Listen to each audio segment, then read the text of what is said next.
ಹರನ ಮಡದಿಯಾಗಿ ಹರಿಗೆ ತಾಯಿಯಾಗಿ ಭಕ್ತ ಜನರ ಭಾಗ್ಯವ ಬರೆವ ಶಕ್ತಿ ಎನಿಸಿದೆ.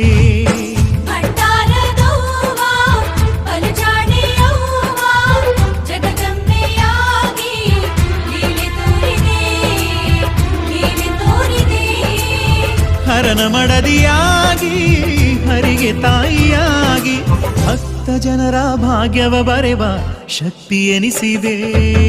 ಭಂಡಾರದವ್ವ ಬಲು ಜಾಣೆಯವ್ವ ಜಗದಂಬೆಯಾಗಿ ಲೀಲೆ ತೋರಿದೆ, ಲೀಲೆ ತೋರಿದೆ.